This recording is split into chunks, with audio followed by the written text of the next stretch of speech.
Hello everyone, সবাই কেমন আছেন?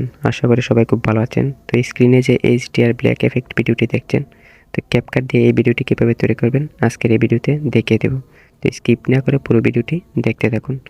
ভিডিওটি শুরু করার আগে যারা এখন আমার চ্যানেলটি সাবস্ক্রাইব করেন, তো সাবস্ক্রাইব করে পাশে থাকা বেল আইকনটি অল করে দিন। ভিডিওটি এডিটিং করার জন্য ক্যাপকাট অ্যাপটি ইউজ করব। তো আপনারা ক্যাপকাট অ্যাপটি প্লে স্টোর থেকে ডাউনলোড করে নেবেন। তো ডাউনলোড করার পর ওপেন করলে এরকম একটা ইন্টারফেস দেখতে পাবেন। তো তারপরে উপর থেকে নিউ প্রজেক্টে ক্লিক করে দেবেন। তো ক্লিক করে দেওয়ার পর আপনার পছন্দ মতো একটি ভিডিও এখান থেকে সিলেক্ট করবেন। তো সিলেক্ট করার পর নেচার থেকে অ্যাড অপশনটিতে ক্লিক করে দেবেন। তো অ্যাড অপশনটিতে ক্লিক করার পর নেচার অনেকগুলো টুলস দেখতে পাবেন। তো সেখান থেকে আপনারা একদম লাস্টের দিকে চলে আসবেন। তো তারপর এখান থেকে অ্যাডজাস্টে ক্লিক করবেন। তো ক্লিক করার পর এখানে অনেকগুলো টুলস পাবেন। তো সেখান থেকে আপনারা একটু বাম দিকে স্ক্রল করবেন। তো তারপর এখান থেকে গ্রাফসে ক্লিক করবেন। তো গ্রাফসে ক্লিক করার পর এখানে 4টি কালার থাকবে। তো তারপর এখানে একটি রেখা দেওয়া থাকবে।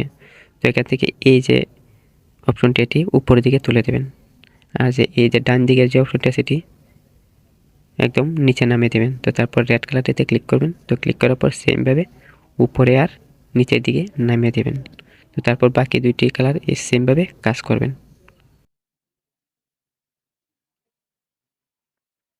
তো তারপর এখান থেকে টিক মার্কে ক্লিক করে দেবেন। ক্লিক করার পর আবার টিক মার্কে ক্লিক করবেন। তো তারপরে এই অপশনটিতে দুইবার ক্লিক করবেন। তো ক্লিক করার পর নেচার থেকে আবার এফেক্ট অপশনটিতে ক্লিক করে দেবেন। তো ক্লিক করার পর ভিডিও এফেক্টে ক্লিক করবেন। তো ক্লিক করার পর এখান থেকে বেসিকে ক্লিক করবেন। তো তারপর যে 4 নাম্বার যে অপশনটি আছে ব্লার এটিতে ক্লিক করে দেবেন। তো তারপর টিক মার্কে ক্লিক করবেন। তো তারপর ব্লারের যে লেয়ারটা সেটি পুরো ভিডিওতে অ্যাড করে নেবেন।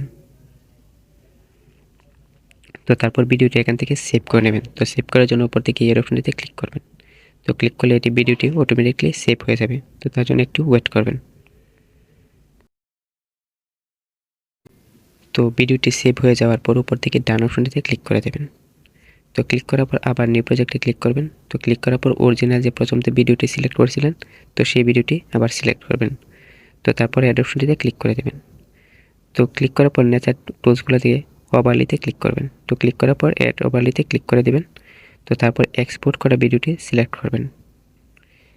তো তারপর অ্যাড অপশনটিতে ক্লিক করে দেবেন।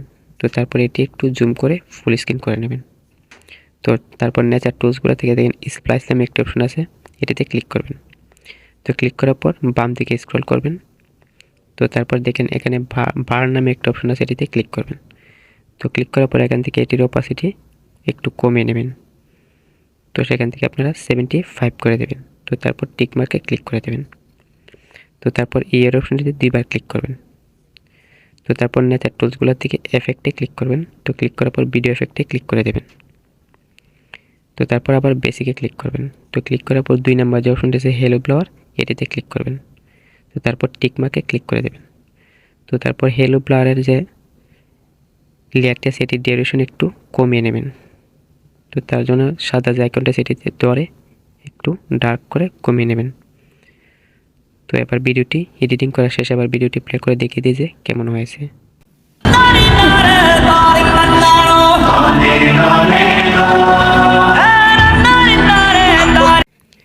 তো তারপর ভিডিওটি এখান থেকে সেভ করে নেবেন। তো সেভ করার জন্য আবার উপরের যে আইকনটি আছে সেটিতে ক্লিক করলে ভিডিওটি অটোমেটিকলি সেভ হয়ে যাবে। তো আশা করি ভিডিওটি ভালো লেগেছে, আর ভিডিওটি ভালো লাগলে একটি লাইক দিয়ে যাবেন। Thank you.